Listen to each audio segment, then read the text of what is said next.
موت سے کسی کو چھٹکارا نہیں۔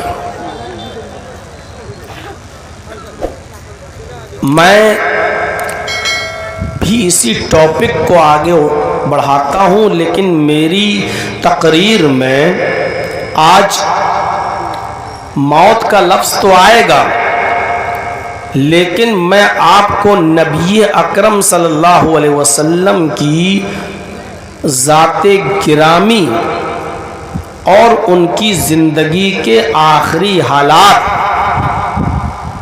اور کس طریقے سے نبی اکرم صلی اللہ علیہ وسلم کے پاس موت آتی ہے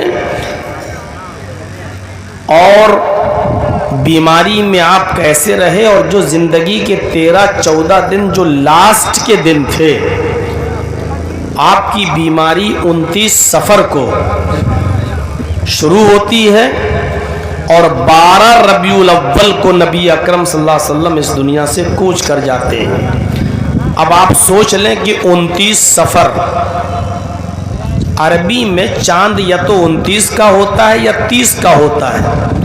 اگر وہ 30 کا چاند ہوا ہوگا تو 29 30 اور 12 یعنی 14 دن، اور اگر وہ 29 کا چاند ہوا ہوگا تو 29 اور 12 یہاں 13 دن، یعنی یہ 13 دن نبی اکرم صلی اللہ علیہ وسلم کے جو آخری دن تھے وہ کس طریقے سے گزرے ہیں، آج میں آپ کے سامنے اس منظر کو رکھنا چاہتا ہوں۔ پہلے قرآن کی آیت جو میں نے پڑھی ہے وہ سنیے، وَمَا مُحَمَّدٌ إِلَّا رَسُولٌ قَدْ خَلَتْ مِنْ قَبْلِهِ الرُّسُلُ أَفَإِن مَّاتَ أَوْ قُتِلَ انقلبتم عَلَىٰ أَعْقَابِكُمْ وَمَن يَنقَلِبْ عَلَىٰ عَقِبَيْهِ فَلَن يَضُرَّ اللَّهَ شَيْئًا۔ محمد الرسول اللہ صلی اللہ علیہ وسلم صرف ایک رسول ہیں۔ رسول کی حیثیت بتائیے، وما محمد الا رسول، محمد صلی اللہ علیہ وسلم صرف ایک رسول ہیں۔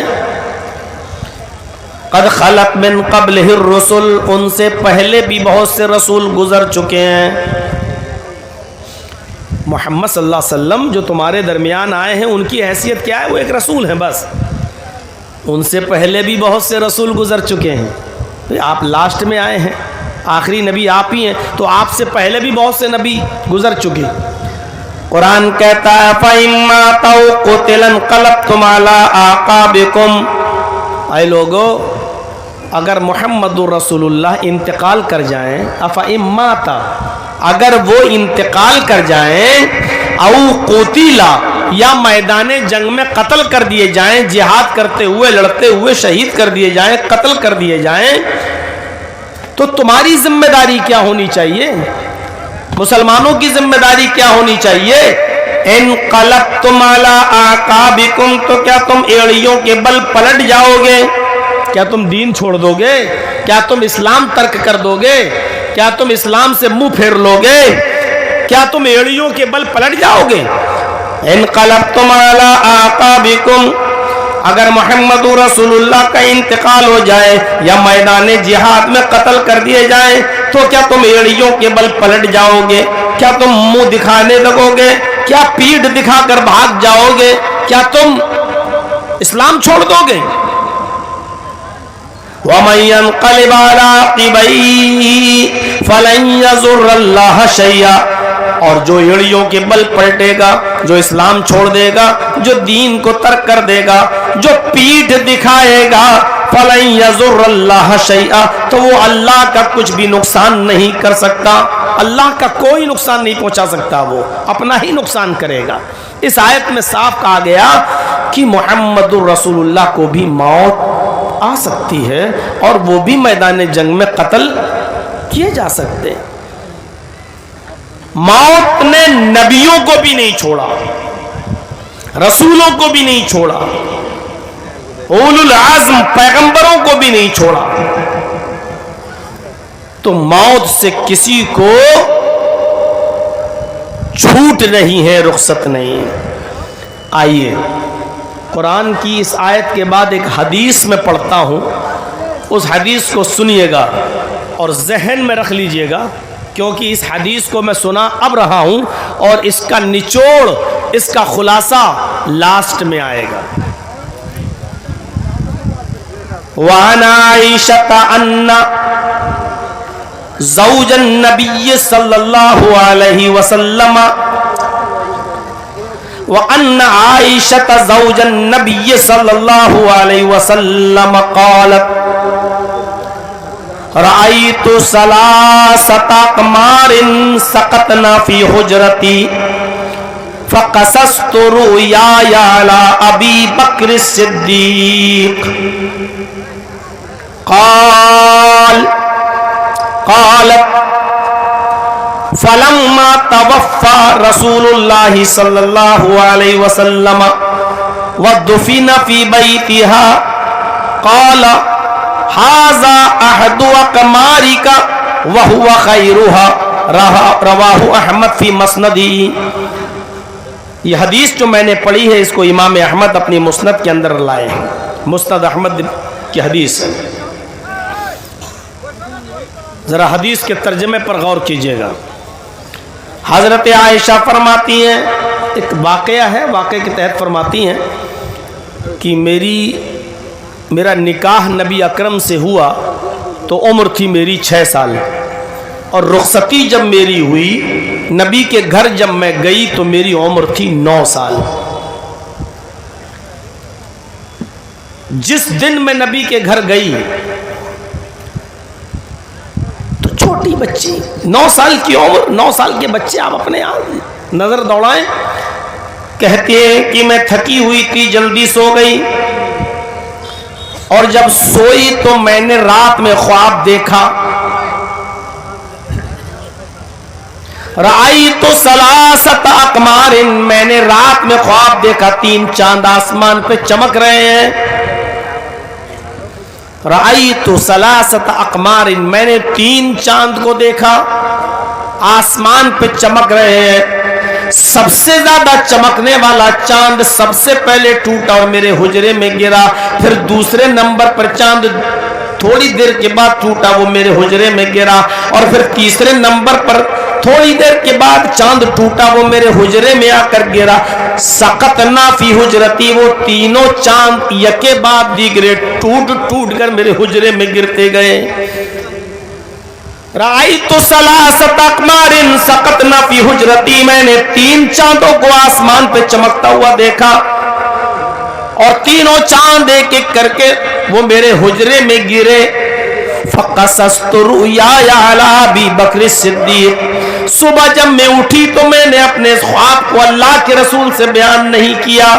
میں نے اپنے شوہر کو، میں نے اپنے ہسبینڈ کو اپنے خواب کے بارے میں نہیں بتایا، بلکہ جب میں اپنے گھر گئی اور اپنے ماں باپ کے ساتھ بیٹھ کر کھانا کھانے لگی، اس وقت یہ تذکرہ نکلا تو میں نے اپنے باپ سے اس خواب کی تعبیر پوچھی کہ اے ابو، میں نبی کے کمرے میں سو رہی تھی، حجرے میں سو رہی تھی. رأیت ثلاثۃ اقمار سقطنا فی حجرتی، میں نے آسمان پر خواب میں 3 چاند کو چمکتے ہوئے دیکھا، اور وہ تینوں چاند یک کے بعد دیگرے میرے حجرے میں گر گئے. جو سب سے زیادہ چمک رہا تھا چاند، وہ سب سے پہلے ٹوٹا اور میرے حجرے میں گرا. پھر دوسرے نمبر پہ چاند ٹوٹا، وہ میرے حجرے میں گرا. پھر تیسرے نمبر پہ جو چاند چمک رہا تھا وہ ٹوٹا اور میرے حجرے میں گرا. تو میں نے خواب دیکھا.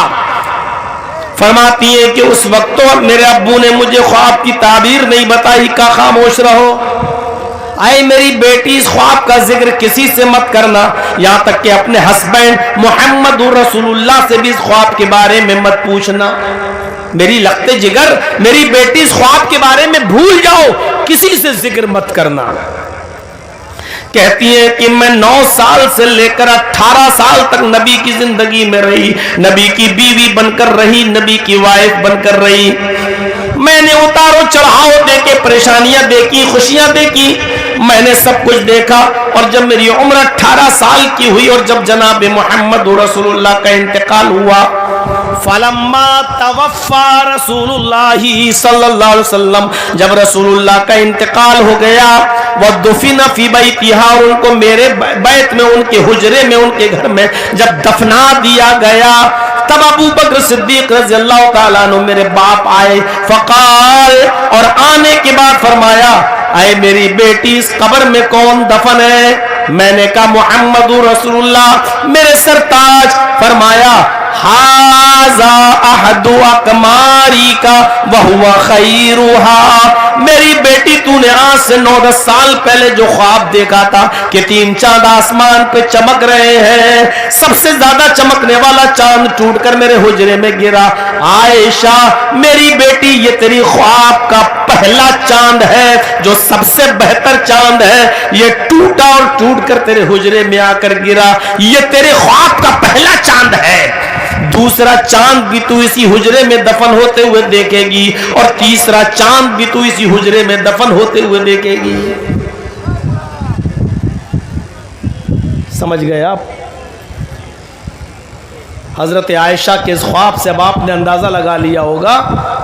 ادھر قرآن کی آیت افَإِن مَاتَ أَوْ قُتِلَ، اگر محمد رسول اللہ انتقال کر جائیں یا قتل کر دیے جائیں تو کیا تم منہ پھیر لوگے، اپنی ایڑیوں کے بل پلٹ جاؤ گے؟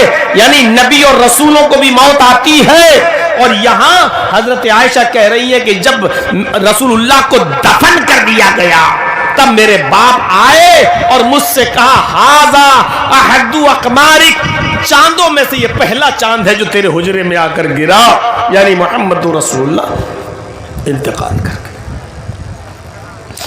جب اسلام کمپلیٹ ہو گیا، حجۃ الوداع کے میدان میں اللہ کے نبی صلی اللہ علیہ وسلم نے لوگوں کو خطبہ دیا۔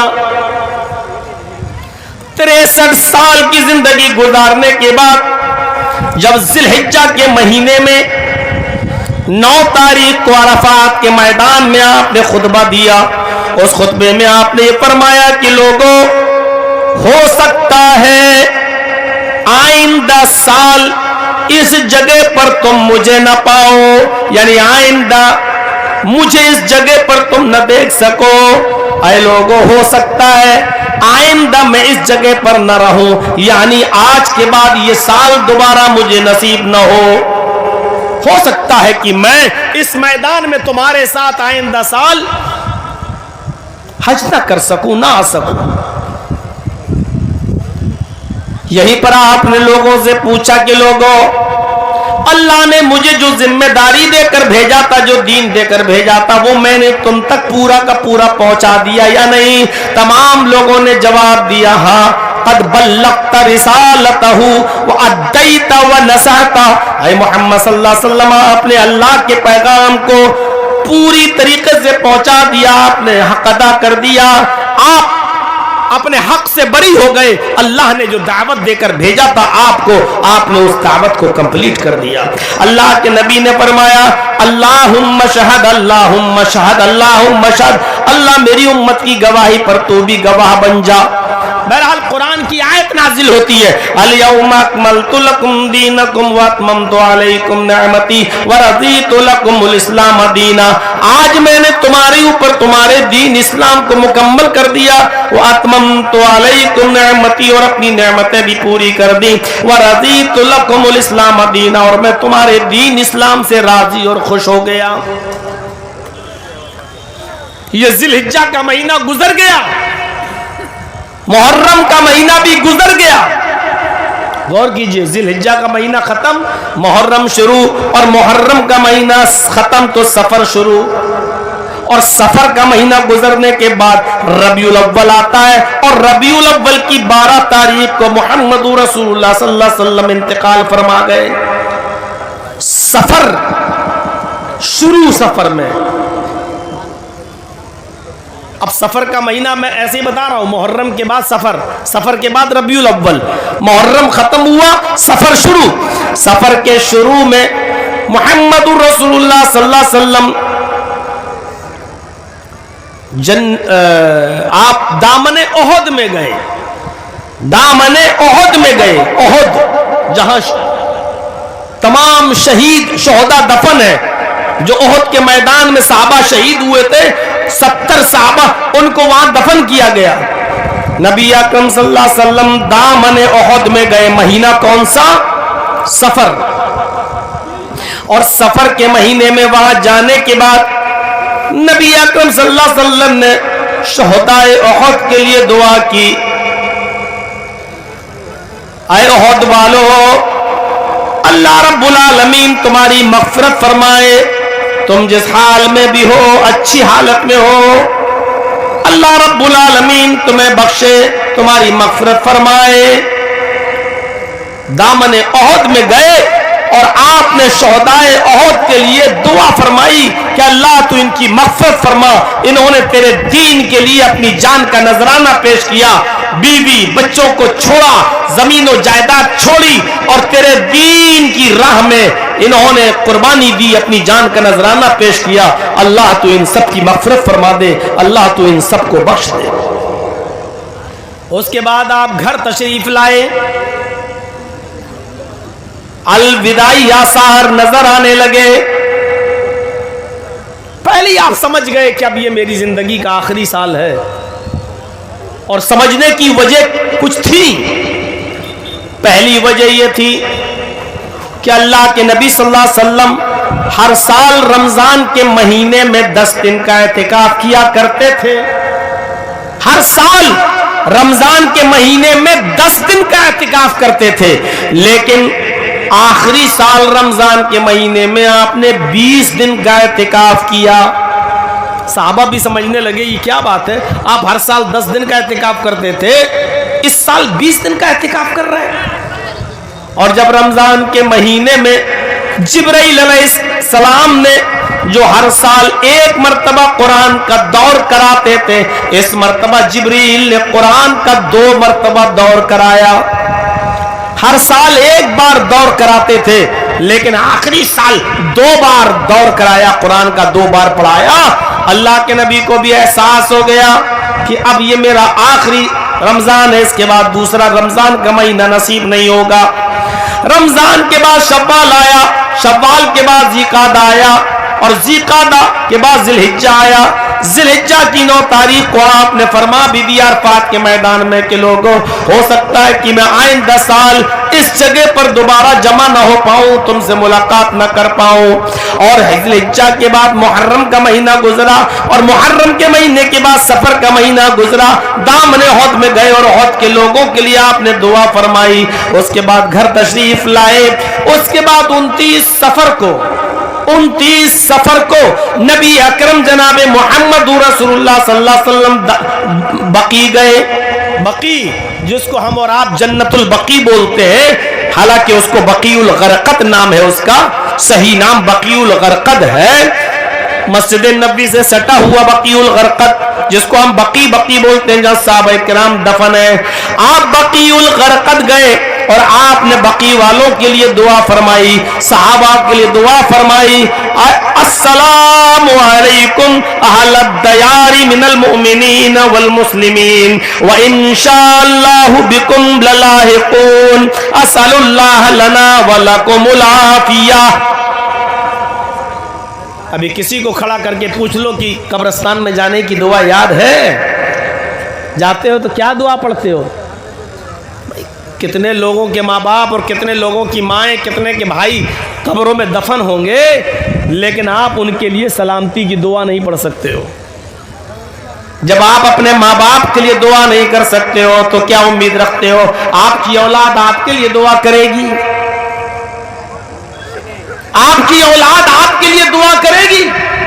قبرستان میں جانے کی یہی دعا ہے، السلام علیکم اہل الدیار من المؤمنین والمسلمین وانشاء اللہ بکم للاحقون، اسأل اللہ لنا ولکم العافیہ۔ تمام میت کے لیے جو وہاں دفن ہے ان کے لیے دعا کرو، اس میں آپ کے ماں باپ بھی شامل ہیں، آپ کے بھائی بند بھی شامل ہیں، آپ کے اعزاء اور اقربا بھی شامل ہیں۔ اللہ کے نبی نے ان کے لیے دعا فرمائی، اور جب آپ بقی سے واپس آ رہے تھے، تاریخ نوٹ رکھنا 29 سفر، جب آپ 29 سفر کو واپس آ رہے تھے تو اپنے گھر پہنچنے سے پہلے اتنی تیز آپ کے سر میں درد ہوا کہ مارے سر کے درد کے آپ بیٹھ گئے۔ اطلاع دی گئی تو 2 صحابی نبی اکرم صلی اللہ علیہ وسلم کو لینے آئے. ایک کا نام تھا فضل ابن عباس اور دوسرے صحابی کا نام تھا حضرت علی. ان دونوں صحابہ نے آپ کو اٹھایا، فضل ابن عباس نے اور حضرت علی نے، اور سہارا دے کر اپنے کندھوں پر، اپنے پیٹھ پر سہارا دے کر محمد رسول اللہ کو ان کے گھر تک پہنچا دیا. یہ 29 سفر تھا. اب آپ منظر دیکھیے گا ذرا. 29 سفر کے بعد 1 ربیع الاول، 2 ربیع الاول، 3 ربیع الاول، 4 ربیع الاول، 5 ربیع الاول، یہ بیماری میں رہا آپ کا. کبھی آپ صحیح تھوڑا ٹھیک ہوتے تھے پھر بیمار ہوتے تھے، کبھی ٹھیک ہوتے تھے پھر بیمار ہوتے تھے. ہر دن یہ پوچھتے جاتے تھے آج میری باری کہاں ہے، آج میری باری کہاں ہے. اور جہاں بتایا جاتا تھا وہاں آپ کو پہنچا دیا جاتا تھا. آپ اس بیوی کے یہاں رہتے تھے، اور جب 1 ہفتہ رہ گیا، 5 دن تو اسی حال میں گزر گئے، اور جب 1 ہفتہ رہ گیا تو طبیعت بہت زیادہ ناساز. ساری بیویوں نے صلاح کی کہ نبی اکرم کو آنے جانے میں بڑی دقت ہوتی ہے، کبھی اس حجرے میں، کبھی اس حجرے میں، کبھی اس حجرے میں. ایسا کیجئے کہ اب ساری بیویوں نے مشورہ کر کے اللہ کے نبی سے کہا، اگر ایک ایک پوائنٹ اٹھا کر بحث کی جائے تو بات بہت لمبی ہو جائے گی. میرے بھائیوں، نبی اکرم صلی اللہ علیہ وسلم آخری وقت ہے، انتقال میں 11-12 دن رہ گئے ہیں، لیکن پوچھ رہے ہیں میری باری کہاں، میری باری کہاں. یہ عدل اور انصاف آپ کا آخری وقت میں بھی نہیں چھوٹ رہا ہے. بیویوں کے ساتھ عدل کرنا آپ کا اس موقع پر بھی ترک نہیں ہو رہا ہے. عدل و انصاف کی اہمیت کو سمجھو، کیونکہ مجھے اللہ کے یہاں جواب دینا ہے. جب ساری بیویاں بیٹھی اور بیٹھنے کے بعد فرمایا آپ کی طبیعت کچھ زیادہ ہی ناساز ہے، اے اللہ کے نبی ہم آپ کو خوشی خوشی اجازت دیتے ہیں، آپ جس بیوی کے یہاں رہنا چاہیں رہ لیں، ایک ہی جگہ آپ رہیے، آپ کو جس بیوی کے یہاں رہنا ہو آپ رہیں. کوئی بیوی اب آپ سے یہ نہیں کہے گی کہ آپ اس کے ہاں کیوں رہ رہے ہیں. ساری بیویوں نے خوشی خوشی اجازت دے دی. جب خوشی خوشی اجازت مل گئی تو آپ نے فرمایا کہ مجھے حضرت عائشہ کے حجرے میں پہنچا دو، مجھے عائشہ کے حجرے میں پہنچا دو. کیونکہ اللہ کے نبی چاہتے تھے کہ میری زندگی کے آخری حالات، ایک ایک لمحے اور ایک ایک منٹ اور سیکنڈ کا جتنی اچھی طریقے سے عائشہ یاد رکھیں گی اور وہ لوگوں تک پہنچا دیں گی، اتنی اچھی طریقے سے میری زندگی کے حالات آخری وقت کے اور دوسری بیوی نہیں بیان کر پائے گی. تو آپ نے یہ سوچ کر کہا کہ مجھے عائشہ کے حجرے میں پہنچا دو. 7 دن رہ گئے، حجرہ عائشہ میں پہنچایا جا رہا ہے، لیکن کنڈیشن کیا ہے؟ اگر آپ سنیں گے تو آپ کو تعجب ہوگا. کنڈیشن یہ کہ نبی اکرم جناب محمد رسول اللہ صلی اللہ علیہ وسلم کو حضرت عباس کے بیٹے فضل اٹھاتے ہیں اور حضرت علی اٹھاتے ہیں. فضل دائیں طرف ہے، علی بائیں طرف ہے، اور یہ ہاتھ اللہ کے نبی کا فضل کے کاندھے پر ہے اور یہ ہاتھ آپ کا حضرت علی رضی اللہ تعالیٰ عنہ کے کاندھے پر ہے. آپ کو یہ دونوں صحابی اٹھا کر حجرہ عائشہ میں لے کے جا رہے ہیں اور سر پہ پٹی بندھی ہوئی ہے. آخری حالات دیکھیے نبی کی زندگی کے، سر پر پٹی بندھی ہوئی ہے درد سر کی وجہ سے، اور پیر زمین کی اوپر گھسٹ رہے ہیں. ایسے لے کے جا رہے ہیں، پیر زمین سے گھسٹتے ہوئے جا رہے ہیں. اس حال میں آپ حجرہ عائشہ میں داخل ہوئے.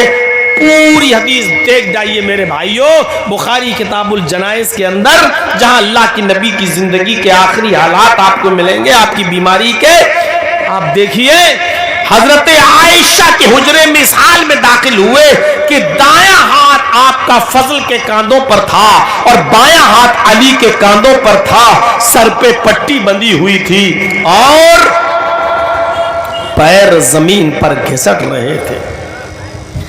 آپ حجرہ عائشہ میں پہنچ گئے اور حجرہ عائشہ میں پہنچنے کے بعد آپ نے فرمایا میری طبیعت میں سدھار نہیں ہے. آج میں غسل کرنا چاہتا ہوں اور میں چاہتا ہوں کہ مجھے مختلف کنووں کے پانی سے نہلایا جائے.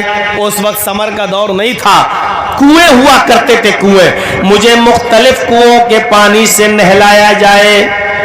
آپ کو ایک لگن میں ایک برتن میں بٹھا دیا گیا, اٹھنے کی طاقت نہیں تھی, آپ کو ایک لگن میں ایک برتن میں بٹھا دیا گیا اور آپ کے اوپر 7 کنووں کا پانی ڈالا گیا. 7 کنووں کا پانی, ادھر سے ادھر سے 7 کنووں کا پانی لایا گیا اور 7 کنووں کا پانی محمد رسول اللہ صلی اللہ علیہ وسلم کے اوپر ڈالا گیا. آپ کے اوپر 7 کنووں کا پانی ڈالا گیا.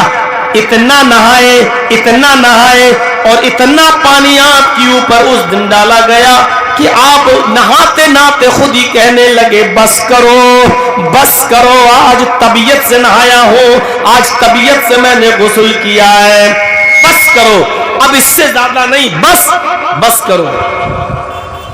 میرے بھائیوں, 7ویں دن طبیعت میں کچھ افاقہ ہوا.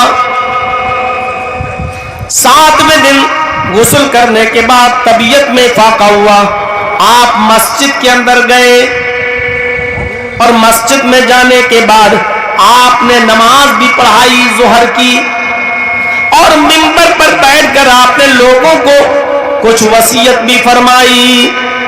آپ نے لوگوں کو کچھ وصیت بھی فرمائی, لوگوں کو کچھ آپ نے کرنے کے لیے کہا بھی, اور اس کے بعد میں آپ واپس آ گئے اپنے گھر آئے. پھر آپ کی طبیعت میں پھر بگاڑ ہوا, ناساز ہوئی. اب انتقال میں 5 دن رہ گئے, صرف 5 دن باقی رہ گئے. تو اللہ کے نبی صلی اللہ علیہ وسلم کی طبیعت میں تھوڑا سا سدھار ہوا. پھر آپ اٹھے اور مسجد کی طرف گئے, حجرے سے نکلے اور مسجد میں پہنچ گئے. آپ نے بیٹھ کر آپ نے نماز پڑھائی اور نماز پڑھانے کے بعد آپ منبر کے اوپر بیٹھ گئے اور منبر کے اوپر بیٹھنے کے بعد آپ نے فرمایا اخرج الیہود والنصارى من جزیرۃ العرب, اے لوگو یہود و نصارہ کو جزیرۃ العرب سے نکال دینا. انتقال سے 5 دن پہلے کی بات ہے. آپ نے نماز پڑھائی, منبر پر بیٹھے اور بیٹھ کر آپ نے خطبہ دیا. آپ نے اس خطبے میں فرمایا کہ لوگوں یہود و نصارہ کو جزیرۃ العرب سے نکال دینا, ان کے اوپر بھروسہ مت کرنا. اگر ان کو جزیرہ عرب کے اندر رہنے دیا تو یہ تمہیں کچا چبا جائیں گے. یہ بھروسے کرنے کی قوم نہیں ہے. 1400 سال پہلے اللہ کے رسول نے کہا تھا کہ یہود و نصارہ کو نکال دینا یہ بھروسے کے لائق نہیں ہے.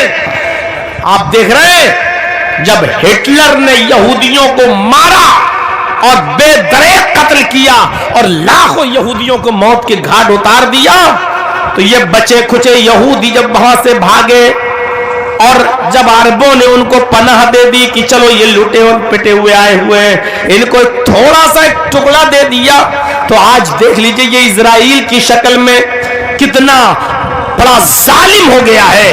اور آج ہماری دی ہوئی زمین پر پلنے اور بڑھنے والی قوم, میرے بھائیوں, آج ہماری بچوں کو قتل کر رہی ہے, ہمیں ہی مار رہی ہے, اور مسلمانوں ہزاروں لاکھوں مسلمانوں کو تہو تیگ کر ڈالا ہے.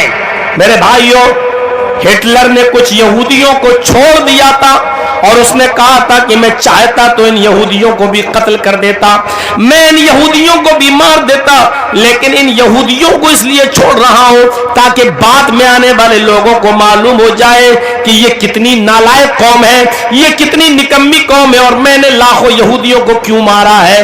میں ان چند یہودیوں کو اس لیے چھوڑ رہا ہوں تاکہ بعد میں آنے والے لوگوں کو پتا چل جائے کہ یہ کتنے کمینے ہیں, یہ کتنے حرام الدہر ہیں, یہ کتنے نالائق ہیں, یہ کتنے بڑے پاکھنڈی ہیں, تاکہ ہٹلر کو کوئی غلط نہ کہہ سکے. اور آج ان کا نالائق پن, آج ان کی کمینگی سامنے آ رہی ہے. آج دیکھ لیجیے کہ فلسطین کے اوپر کتنا ظلم, وہاں کے بچوں پر کیسا ظلم, بیت المقدس کے ساتھ کیا کرنے کا ارادہ, آج لبنان اور سیریا سب کے اوپر ظلم و ستم کے پہاڑ توڑے جا رہے ہیں، صرف یہی یہود۔ اللہ کے نبی نے 1400 سال پہلے کہا تھا اخرج الیہود والنصارى من جزیرۃ العرب، یہود و نصارہ کو جزیرۃ العرب سے نکال دینا یہ بھروسے کے لائق نہیں ہے۔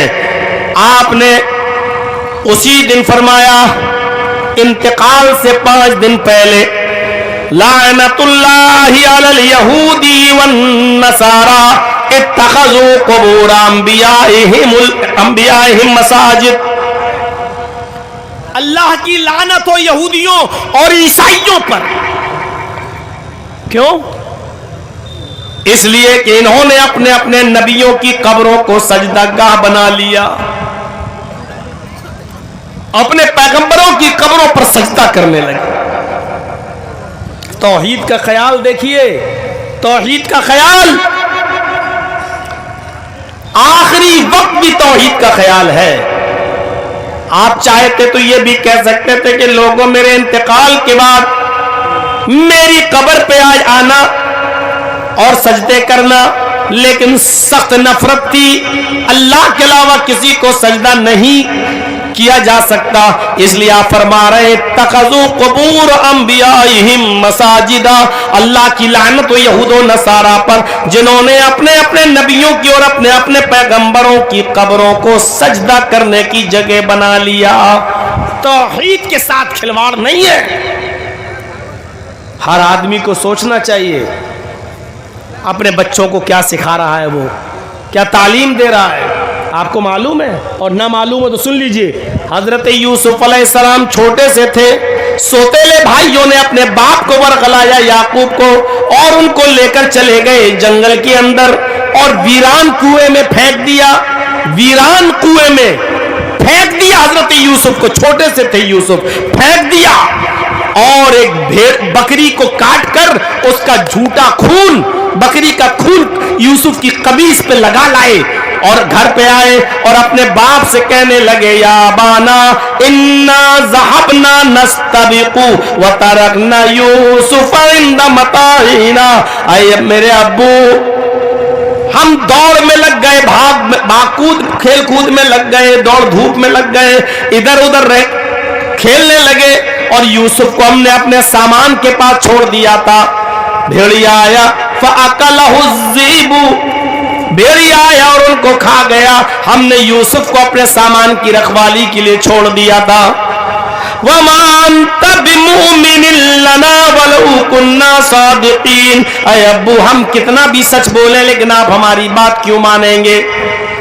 وہاں سے قافلہ آیا، وہ پانی نکالنا چاہتا تھا، اس نے ڈول ڈالا، جھانک کر دیکھا تو لڑکا چھوٹا سا بچہ، وہ چیخا یا بشرا ھذا غلام، لوگوں یہاں پانی نہیں ہے اس کنویں میں، یہاں تو ایک غلام ہے، چھوٹا سا بچہ ہے۔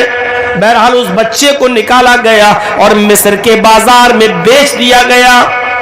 دھیرے دھیرے وہ بچہ بادشاہ مصر کے پاس آ گیا، بادشاہ مصر نے، عزیز مصر نے اپنی بیوی سے کہا اس بچے کو پالو پوسو بڑا کرو، کھلاؤ پلاؤ، ہم اس کو اپنا بیٹا بنا لیں گے یا ہمیں فائدہ پہنچائے گا بڑا ہو کر۔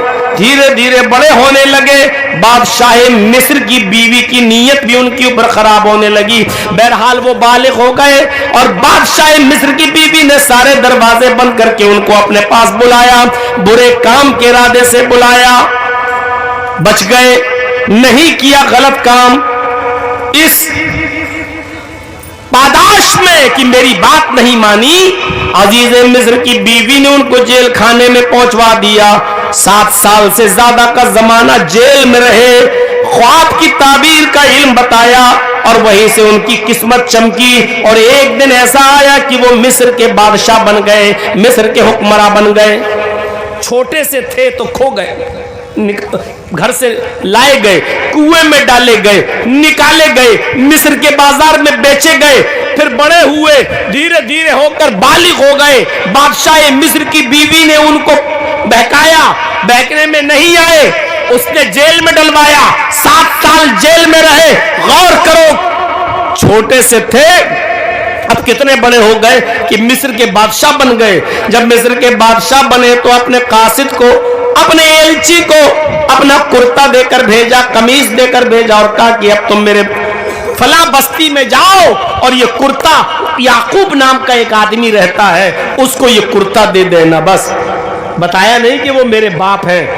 جب یوسف علیہ السلام کا قاصد وہ قمیص لے کر جب یوسف علیہ السلام کے ملک میں آتا ہے اور یعقوب کو معلوم کر کے وہاں تک پہنچ جاتا ہے تو کہتا ہے کہ مصر کے حکمران نے, مصر کے بادشاہ نے یہ قمیص آپ کو دی ہے. حضرت یعقوب علیہ السلام نے اس قمیص کو سونگا, فرمایا سمجھ گئے یہ تو میرے بیٹے کی قمیص ہے. کہا اس قمیص کو پہننے والا زندہ ہے؟ فرمایا ہاں ہے. یعقوب علیہ السلام نے جو پہلا سوال کیا وہ کیا تھا؟ کیف ترکتہ, آئے یہ قمیص لانے والے, تو نے یوسف کو کس حال میں چھوڑا ہے؟ تو نے یوسف کو کیسا چھوڑا ہے؟ تو نے اس کو, اس قمیص کے پہننے والے کو کیسا چھوڑا؟ کیف ترکتہ, کیسا چھوڑا؟ اس نے کہا ترکتہ ملک مصر, ہم نے اس کو مصر کے بادشاہ کی حالت میں چھوڑا ہے, وہ تو مصر کا حکمراں ہے. یہ قمیص جو پہنتا ہے اس وقت وہ مصر کا حکمراں ہے. حضرت یعقوب نے یہ نہیں کہا اچھا بڑی خوشی, نہیں یہ نہیں کہا کہ نہیں وہ مصر کا حکمراں ہے یا غریب ہے یا دھول چاٹتا ہے یا لوگوں کے برتن مانجتا ہے یا کسی ہوٹل میں کام کرتا ہے, مجھے اس سے مطلب نہیں. میں یہ نہیں پوچھنا چاہتا, لا اسألکم عن ھذا, میں نے تم سے اس کے بارے میں نہیں جاننا چاہا کہ وہ مصر کا بادشاہ یا نہیں. میرے کہنے کا مقصد یہ ہے اسألکم عن ای دین ترکتہ, میں تم سے یہ پوچھتا ہوں کہ تم نے اس کو کس دین پر چھوڑا. اتنے دن کے بعد یوسف چھوٹے سے تھے تو لے جائے گئے, کنویں میں پھینکے گئے, نکالے گئے, مصر کے بازار میں بیچے گئے, بادشاہ کے پاس پہنچے, جوان ہوئے, پھر جیل گئے, پھر بادشاہ بنے. غور کرو, ایک لمبا زمانہ, کم سے کم 15-20 سال کا زمانہ اور 7 سال جیل کا زمانہ بھی مان لیا جائے تو 25-27 سال کا زمانہ گزر گیا. اور اتنے دن کے بعد جب بیٹے کی قمیص ملی تو باپ نے یہ نہیں پوچھا کہ میرا بیٹا ملک کا بادشاہ, یہ سن کر خوشی نہیں ہوئی بلکہ یہ پوچھا ان ای دین ترکتہ, تم نے یوسف کو کس حال میں, کس دین پر چھوڑا؟ وہ ایک اللہ کی عبادت کرتا ہے یا نہیں, نماز پڑھتا ہے یا نہیں؟ ان ای دین ترکتہ, تم نے اس کو کس دین پہ چھوڑا؟ یار باپ کی ذمہ داری ہے کہ وہ پتہ لگائے کہ اس کی اولاد کیا کرتی ہے. رات کے 12 بجے آپ کا بیٹا کیوں آتا ہے؟ رات کے عشاء کی نماز کے بعد آپ کا بیٹا فوراً بستر پر کیوں نہیں سوتا؟ رات کے 11 اور 12 بجے وہ کیوں آ رہا ہے؟ اور ہر باپ کی ذمہ داری ہے کہ وہ چیک کرے کہ اس کی بیٹی رات کے 12 بجے موبائل کیوں چلاتی ہے, بیٹی کے ہاتھ میں اینڈرائیڈ موبائل کیوں ہے. یہ باپ کی ذمہ داری ہے کہ اگر ہے تو بیٹی کو حکم دے کہ ہر وقت اس کا لاک کھلا ہوا ہونا چاہیے, فنگر نہیں ہونا چاہیے, کوئی چیز نہیں, اور اس ٹائپ کا موبائل ہونا چاہیے کہ جب بھی باپ مانگے بیٹی فوراً دے دے اور باپ جا کر چیک کرے. حالانکہ ایسے سافٹ ویئر اس میں پڑے ہوئے ہیں کہ باپ کی نظر بھی وہاں تک نہیں پہنچ سکتی ہے. میرے بھائیوں, چیک کرنا باپ کی ذمہ داری ہے کہ وہ اپنی بیٹی کا موبائل چیک کرے, اپنے بیٹے کا بھی موبائل چیک کرے اور بیٹوں پر بھی نظر رکھے کہ وہ کس طرف جا رہے ہیں. اتنے دنوں کے بعد باپ نے اگر پوچھا تو یہ پوچھا ان ای دین ترکتہ, تم نے میرے یوسف کو کس حال میں, کس دین پر چھوڑا؟ تو اللہ کے نبی نے یہاں 2 نصیحتیں فرمائی. 5 دن پہلے یہود و نصارہ کو تم نکال دینا, اور دوسری بات فرمائی بددعا, اللہ کی لعنت ہو یہود و نصارہ پر جنہوں نے اپنے اپنے نبیوں کی قبروں کو سجدہ گاہ بنا لیا. یہ انتقال سے 5 دن پہلے کی بات ہے. اب انتقال میں 4 دن رہ گئے. آپ نے کہا, یہ ذرا غور سے سنیے گا, آپ نے فرمایا لوگو قلم لاؤ, اور چمڑے کے ٹکڑوں پر یا بڑی بڑی ہڈیوں پر کچھ لکھا جاتا تھا پہلے، تو آپ نے فرمایا کہ قلم لاؤ اور ہڈی کا کوئی ٹکڑا یا چمڑے کا ٹکڑا لاؤ، میں کچھ وصیت کر رہا ہوں، اس کو لکھ لو۔ یہاں اختلاف ہو گیا۔ کچھ صحابہ کہنے لگے کہ لکھوائیے، اور کچھ کہنے لگے رہنے دیجیے، آپ کی طبیعت ٹھیک نہیں ہے، آپ آرام کیجیے۔ جو لوگ یہ کہہ رہے تھے کہ آپ آرام کیجیے، ان میں حضرت عمر بھی شامل تھے۔ حضرت عمر کہنے لگے ہمارے لیے بس قرآن کافی ہے، آپ آرام کیجیے، آپ تکلیف کیوں اٹھا رہے ہیں؟ قلم منگوا رہے ہیں، ہڈی یا چمڑے کا ٹکڑا منگوا رہے ہیں لکھوانے کے لیے۔ اے اللہ کے نبی، اب ہمیں کسی چیز کی ضرورت نہیں، ہمارے لیے بس قرآن کافی ہے۔ کچھ صحابہ کہنے لگے نہیں، پتہ نہیں کون سی خاص چیز اللہ کے نبی بتانا چاہتے ہیں، اگر وہ لکھ لی جائے تو کیا حرج ہے؟ اسی میں صحابہ کرام کے درمیان اختلاف ہو گیا۔ اختلاف اتنا بڑھ گیا کہ تو میں تک نوبت آ گئی۔ جب آپ نے اس اختلاف کو دیکھا تو آپ نے اپنے بستر کے پاس سے اختلاف کرنے والوں کو یہ کہہ کر ہٹا دیا، دور ہو جاؤ میری آنکھوں کے سامنے سے۔ حضرت عمر سے بھی اور دوسرے گروپ سے بھی آپ نے فرمایا ہٹ جاؤ میری آنکھوں کے سامنے سے، یعنی مجھے اختلاف پسند نہیں ہے، مجھے لڑنا پسند نہیں ہے، مجھے آپ کا جھگڑنا پسند نہیں ہے، میری طبیعت ویسے ہی خراب ہے، اب تم میری نگاہوں کے سامنے سے ہٹ جاؤ۔ دونوں گروپ کو، دونوں پارٹیوں کو آپ نے باہر نکال دیا۔ ظہر کی نماز کا وقت ہوا، آپ اٹھے، یاد رکھیے گا 4 دن رہ گئے آپ کے انتقال میں۔ آپ اٹھے اور تھوڑی دیر کے بعد آپ مسجد میں گئے۔ مسجد میں جب آپ گئے تو آپ نے نماز پڑھی، ظہر کی نماز پڑھائی ظہر کی، اور ظہر کی نماز پڑھانے کے بعد منبر کے اوپر بیٹھ گئے، اور بیٹھنے کے بعد آپ نے جو وصیت کی وہ سنیے۔ آپ نے فرمایا لوگوں، لشکر اسامہ کو روانہ کر دینا، یعنی میں نے جہاد کے لیے جس لشکر کو بھیجا ہے اور تیاری کرائی ہے، اس لشکر کو کسی بھی حال میں مت روکنا، میں دنیا میں رہوں نہ رہوں، میں انتقال بھی کر جاؤں، لیکن لشکر اسامہ جس کو جہاد کے لیے میں نے تیار کیا اس کو جانا پڑے گا، اس کو جہاد کے لیے ہر حال میں نکال دینا۔ آپ نے پہلی نصیحت فرمائی کہ لوگوں، لشکر اسامہ کو روانہ کر دینا، اس کو کسی بھی قیمت پر مت روکنا۔ فرمایا ٹھیک۔ اس کے بعد میں آپ نے دوسری نصیحت فرمائی، لوگوں، ترکت فیکم امرین لن تضلوا ما تمسکتم بہما، ترکت فیکم امرین لن تضلوا ما تمسکتم بہما، کتاب اللہ و سنتی۔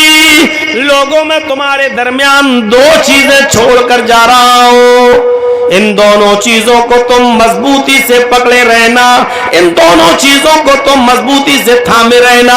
جب تک تم ان دونوں چیزوں کو مضبوطی سے پکڑے رہو گے، جب تک تم ان دونوں چیزوں کو مضبوطی سے تھامے رہو گے، دنیا کی کوئی طاقت تمہیں گمراہ نہیں کر سکتی۔ اس شخصیت کا گزر ہو رہا ہے۔ ابھی تک تو نارمل انداز میں بات گفتگو چل رہی تھی، اب یہ 4 دن کی گفتگو، 4 دن اور رہ گئے۔ ذرا دیکھیے 2 دن پہلے کی کنڈیشن، ذرا دیکھیے 1 دن پہلے کی کنڈیشن، اور دیکھیے آخری دن کی کنڈیشن، اور دیکھیے انتقال کے بعد حضرت فاطمہ کی کنڈیشن، حضرت عمر کی کنڈیشن، مدینے کے لوگوں کی کنڈیشن، پھر اس کے بعد میں دفن ہونے سے پہلے کے حالات، پھر دفن سے پہلے کا اختلاف، اور صحابہ اختلاف کو کیسے دور کرتے تھے۔ میرے بھائیوں، بہت سی باتیں آج آپ کو آج کی تقریر میں یہ ملیں گی، ذرا غور کرو۔ انتقال میں 4 دن رہ گئے، لیکن آپ کہہ رہے ہیں کہ لوگوں، لشکر اسامہ کو روانہ کر دینا، اس کو ہر حال میں جہاد میں جانا ہے، اس کو مت روکنا، چاہے میں رہوں نہ رہوں۔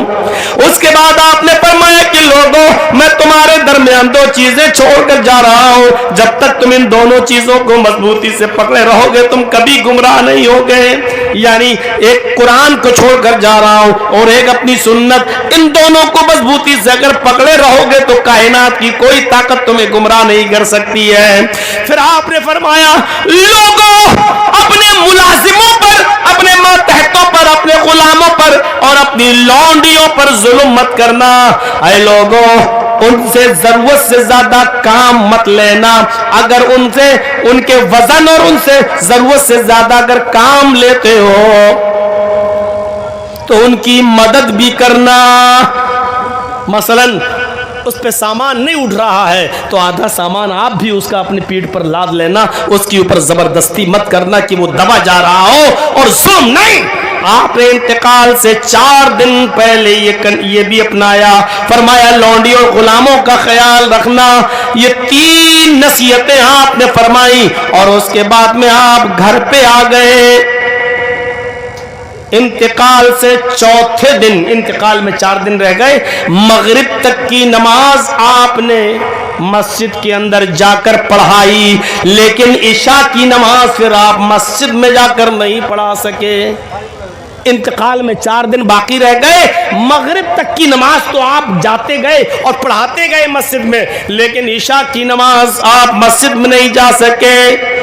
آپ نے فرمایا عائشہ ذرا دیکھو لوگوں نے عشاء کی نماز پڑھ لی۔ حضرت عائشہ نے کہا نہیں ابھی نہیں پڑھی، آپ کا انتظار کر رہے ہیں۔ کہا اچھا پانی لاؤ، پانی منگایا، وضو بنایا اور جیسی اٹھے ویسی بے ہوش ہو گئے۔ غشی اور کمزوری نے توڑ کر رکھ دیا، بے ہوش ہو گئے۔ جب ہوش آیا تو پوچھا عائشہ ذرا دیکھو لوگوں نے نماز پڑھ لی۔ فرمایا نہیں نہیں ابھی بھی نہیں، آپ کے انتظار میں بیٹھے ہیں۔ صحابہ کی محبت دیکھو نبی کے انتظار میں، اور غور کرو نبی بے ہوش ہو گئے، گر گئے، پھر وضو بنایا، پھر اٹھے، مسجد میں جانے کے لیے پھر بے ہوش ہو گئے۔ تیسری بار فرمایا عائشہ ذرا دیکھو لوگوں نے نماز پڑھ لی۔ نہیں آپ کے دیوانے آپ کے انتظار میں۔ آپ نے تیسری بار وضو بنایا اور جیسے اٹھے کھڑے ہوئے ویسے پھر گر گئے۔ اور جب چوتھی بار ہوش آیا تو فرمایا مرو ابا بکر فلیصلی بالناس۔ عائشہ میری حالت ایسی نہیں ہے کہ میں مسجد میں جا سکوں، اٹھتا ہوں گر جاتا ہوں۔ عائشہ میں بستر پر بیٹھ کر نماز ادا کر لیتا ہوں، لیکن ابو بکر کو حکم دو کہ وہ لوگوں کو نماز پڑھا دیں۔ مرو ابا بکر فلیصلی بالناس، ابو بکر لوگوں کو نماز پڑھا دیں۔ حضرت عائشہ نے فرمایا میرے ابو بہت کمزور دل کے، آپ کے مصلے پر کھڑے نہیں ہو سکتے، کانپیں گے تھرائیں گے، اس لیے عمر سے کہیے کہ وہ نماز پڑھائیں، میرے ابو سے نماز مت پڑھوائیے، ابو بکر سے نماز مت پڑھوائیے۔ اللہ کے نبی نے سختی سے ڈانٹتے ہوئے فرمایا اب اللہ ورسولہ مرو ابا بکر فلیصلی بالناس۔ عائشہ اللہ نے بھی انکار کر دیا اور اس کا رسول بھی انکار کر رہا ہے، میری زندگی میں میرے مصلے پر میرے ابو بکر کے علاوہ کوئی دوسرا نہیں جا سکتا۔ ابو بکر سے کہو کہ لوگوں کو نماز پڑھو۔ عشاء کی نماز حضرت ابو بکر صدیق نے پڑھائی۔ نوٹ کر لینا اللہ کے نبی صلی اللہ علیہ وسلم ان 4 دنوں میں جتنے دن بیمار رہے، 4 دن جو بچے آپ کے، نبی کی زندگی میں ابو بکر کو نماز پڑھانے کا موقع ملا، اور زندگی میں حضرت ابو بکر صدیق نے کل 17 وقت کی نماز پڑھائی۔ 17 وقت کی نماز اللہ کے نبی صلی اللہ علیہ وسلم کی زندگی میں۔ انتقال سے 4 دن پہلے آپ بیمار تھے، بستر پہ تھے، اور پھر نہیں اٹھے، عشاء کی نماز سے شروع ہوئی اور پھر ٹوٹل 17 نماز انتقال تک ابو بکر کو پڑھانا نصیب ہوا، آپ نہیں جا سکے۔ اب 2 دن رہ گئے، انتقال میں جب 2 دن رہ گئے تو آپ اٹھے۔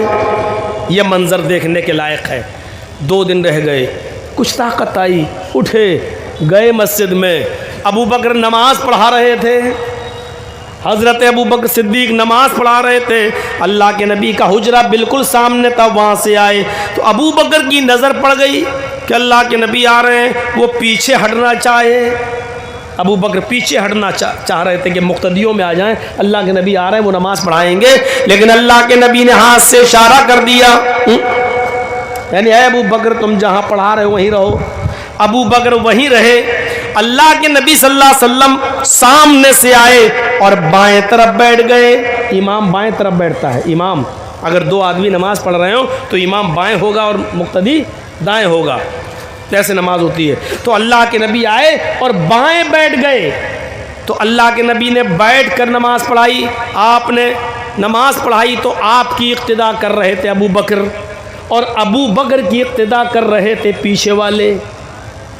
ہوتا نہیں ہے مسجد میں مائک نہ ہو تو میں کہوں گا اللہ اکبر تو پیچھے لوگ کہیں گے اللہ اکبر زور سے, تو میری اقتدا وہ کرے گا جو میرے پیچھے ہے, اور اس کی آواز کی اقتدا وہ کریں گے جو اس کے پیچھے ہیں. تو ایسی اللہ کے نبی صلی اللہ علیہ وسلم ابو بکر کے بائیں بیٹھ گئے.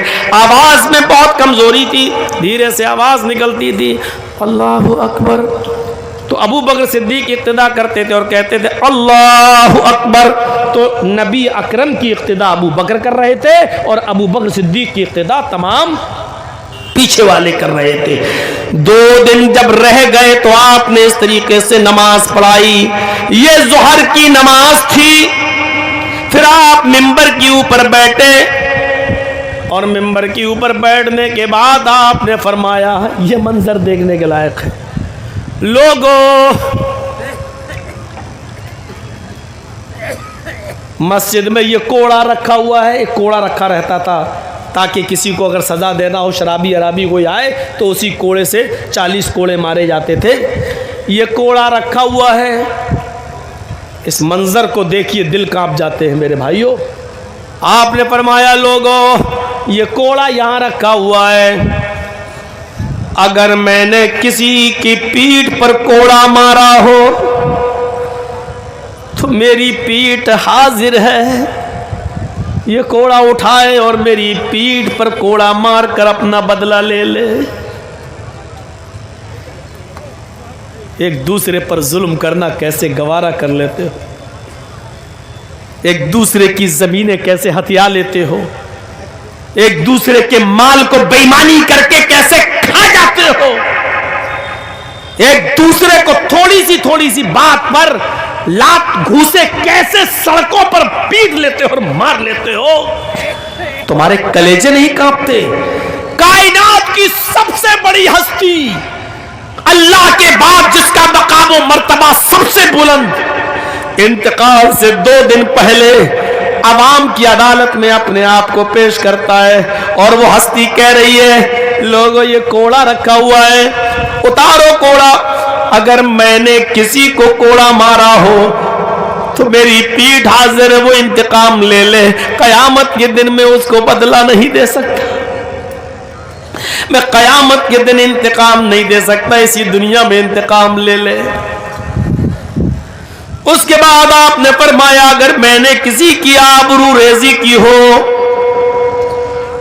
وہ میں بھی حاضر ہوں, میری بھی آبرو ریزی کر لے. میں نے کسی کو سخت سست کہا ہو تو وہ مجھے بھی کہہ لے. میں نے جس کے ساتھ جو برتاؤ کیا ہے وہ ویسا برتاؤ کر لے, اسی دنیا میں بدلہ لے لے. کسی کا کچھ میرے اوپر قرض ہو تو بتائے. ایک صحابی اٹھے اور کہنے لگے ہاں اے اللہ کے نبی میرے 3 درہم آپ کے اوپر قرض ہیں. منظر دیکھیے 2 دن باقی رہ گئے آپ کے انتقال میں. 10 ربیع الاول ہے یہ, 12 ربیع الاول کو آپ کا انتقال ہو گیا اور 10 ربیع الاول کو آپ کہہ رہے ہیں اگر کسی کا کوئی قرض ہو میرے اوپر تو وہ بتائے. ایک صحابی اٹھتے اور کہتے ہیں کہ اللہ کے نبی میرا قرض ہے 3 درہم آپ کے اوپر. آپ نے فضل ابن عباس حضرت عباس کے بیٹے سے کہا آئے فضل ان کے 3 درہم ادا کر دیے جائیں. حضرت فضل ابن عباس نے ان کے 3 درہم ان کو دے دیے. آپ نے فرمایا میرے ہتھیار میرے گھر سے اٹھا کر لائے جائیں. اللہ کے نبی صلی اللہ علیہ وسلم کے پاس جتنے بھی ہتھیار تھے سب صحابہ کرام کو دے دیے اور جمع کر دیے. یہ لیجئے اب میرے اندر اتنی کمزوری آ چکی ہے کہ اب میں جہاد کے لیے نہیں جا سکتا ہوں، اور مجھے نہیں لگتا کہ اب میں کوئی جہاد بھی کر پاؤں گا۔ اب میں نماز کے لیے کھڑا نہیں ہو پا رہا ہوں تو جہاد کے لیے کیسے جا سکتا؟ مجھے جو ہتھیار تھے میرے پاس وہ میں نے جمع کر دیے۔ صحابیوں، یہ ہتھیار سنبھالو، اب یہ تمہارے کام آئیں گے۔ آپ نے سارے ہتھیار جمع کر دیے۔ ایک اور منظر دیکھنے کے لائق ہے، ایک اور منظر دیکھنے کے لائق ہے۔ آپ نے فرمایا ساتھیوں، ان ہتھیاروں میں جو ہتھیار میرے پاس دیکھ رہے ہو اس میں ایک زرہ کی کمی ہے۔ زرہ، اور زرہ نہ جانتے ہو تو سمجھو پہلے زرہ پہن لی جاتی تھی، جہاد جب ہوتا تھا تو زرہ پہن لیتے تھے لوگ تاکہ تیر نہ لگے، تلوار کا وار نہ ہو، لوہے کی زرہ ہوتی تھی تو ایسے اوپر سے ڈال لیا کرتے تھے اور لڑتے تھے۔ کسی کا تیر آتا تھا تو لوہے کی زرہ میں لگتا تھا تو تیر اندر نہیں گھستا تھا، سینے میں پیوست نہیں ہوتا تھا، اس کو زرہ بولتے تھے، زرہ۔ فرمایا لوگوں، میرے پاس ایک زرہ بھی رکھی ہوئی تھی، وہ زرہ میرے پاس تم نہیں دیکھ رہے ہو؟ فرمایا ہاں۔ زرہ کہاں ہے؟ اللہ کے نبی فرماتے کہ یہودی کے پاس گروی رکھی ہوئی ہے۔ گروی سمجھتے نا، گروی؟ یہ موبائل میرا رکھ لیجئے، 10,000 روپے مجھے دے دیجئے، جب ہم آپ کے 10,000 لوٹا دیں تب آپ مجھے یہ میرا موبائل دے دینا ہے، یہ ہوتی گروی، رہن۔ اللہ کے نبی فرماتے ہیں کہ ایک یہودی کے پاس میری زرہ رہن رکھی ہوئی ہے، گروی رکھی ہوئی ہے۔ کتنا خطرناک منظر ہے۔ میں نے اس سے 30 سا جو لے لیا تھا زرہ گروی رکھ کر۔ 30 سا، ایک سا ہوتا ہے 2.5 کلو کا۔ ایک سا کتنے کا ہوتا ہے؟ 2.5 کلو کا۔ اللہ کے نبی صلی اللہ علیہ وسلم فرماتے 30 سا جو کے عوض میں نے زرہ یہودی کو گروی رکھ دیا تھا۔ محمد رسول اللہ کے پاس 75 کلو گیہوں، بھائی 30 سا کا 75 کلو ہوا کہ نہیں ہوا؟ ایک سا 2.5 کلو کا تو 30 سا 75 کلو۔ میں نے 30 سا جو کے عوض گروی رکھ دی تھی وہ زرہ، یعنی 75 کلو جو میں نے اس سے لے لیا تھا۔ محمد کے پاس 75 کلو جو کا انتظام نہیں ہو پایا۔ لوگوں، اگر تمہارے پاس 75 کلو جو کا انتظام ہو جائے تو وہ یہودی کو دے کر وہ زرہ لے لینا، اس کو بھی جنگ میں استعمال کرنا، وہ تمہارے کام آئے گا۔ غور کیجئے کہ اس حال میں اس دنیا سے جا رہے ہیں۔ فرماتے ہیں کہ میری زرہ 75 کلو جو کے عوض یہودی کے پاس رہن رکھی ہوئی ہے، گروی رکھی ہوئی ہے، میرے پاس انتظام نہیں ہو سکا، میرے پاس نہیں ہو پایا انتظام۔ تم وہ 75 کلو جو اس کو دے دینا اور زرہ اس سے لے لینا، وہ زرہ میدان جنگ میں لڑنے کے کام آئے گی۔ آپ کے پاس جتنے غلام تھے آپ نے ان تمام غلاموں کو آزاد فرما دیا کہ اب میں تمہیں اپنی غلامی سے آزاد کر رہا ہوں۔ آپ نے غلاموں کو آزاد کیا، لونڈیوں کے بارے میں وصیت فرمائی۔ انتقال سے 2 دن پہلے آپ نے اپنے ہتھیار جمع کر دیے، آپ نے اپنے آپ کو بدلے کے لیے پیش کر دیا۔ اگر کسی نے کو میں نے مارا ہو تو یہ گال حاضر ہے، کسی کو کوڑا مارا ہو تو یہ پیٹھ حاضر ہے، کسی کا قرض لیا ہو تو قرض دینے کے لیے میں تیار ہوں۔ محمد رسول اللہ صلی اللہ علیہ وسلم انتقال سے 2 دن پہلے اپنے آپ کو اس انداز سے پیش کرتے ہیں اور اس کے بعد پھر اپنے گھر آتے ہیں اور پھر وہی گھر میں آرام کرتے ہیں اور بقیہ نمازیں اسی گھر کے اندر پڑھتے ہیں۔ انتقال میں 1 دن رہ گیا تو آپ پھر مسجد کے اندر جاتے ہیں اور بیٹھ کر نماز پڑھاتے ہیں، اور اس کے بعد میں آپ نے فرمایا منبر پر بیٹھ کر جو جملے آپ نے ادا کیے وہ جملے بڑے عجیب و غریب جملے ہیں. آپ نے دعا فرمائی اللہم لا تجعل قبری وثنا یعبد, اللہم لا تجعل قبری وثنا یعبد, اللہم لا تجعل قبری وثنا یعبد. اے اللہ محمد کے انتقال کے بعد محمد کی قبر کو پوجا پاٹ کی جگہ نہ بنا دینا, محمد کی قبر کو سجدہ کرنے کی جگہ نہ بنا دینا, محمد کی قبر کو چومنے چاٹنے کی جگہ نہ بنا دینا. اے اللہ میری قبر کو میلے اور ٹھیلے کی جگہ نہ بنا دینا. آج بڑے بڑے ہندوستان میں مزاروں پہ چلے جاؤ, میلے لگیں گے, ٹھیلے لگیں گے, آج ساری چیزیں ہو رہی ہیں, لیکن نبی اکرم کی دعا 1400 سال پہلے کی قبول ہوئی ہے اور انشاءاللہ قیامت کی صبح تک قبول ہی رہے گی. اس قبر پر کبھی میلہ ٹھیلا نہیں لگے گا, اس قبر پہ کبھی چادر نہیں چڑھے گی, اس قبر پہ کبھی سجدہ نہیں کیا جائے گا, اس لیے کہ یہ دعا جناب محمد رسول اللہ نے خود فرمائی تھی کہ اللہم لا تجعل قبری نہیں عبد, اے اللہ میری قبر کو پوجا پاٹ کی جگہ نہ بنا دینا, چومنے چاٹنے کی جگہ نہ بنا دینا. گھر آ گئے, آپ نے بقیہ نمازیں گھر پہ پڑھی, رات آپ نے گھر میں گزاری.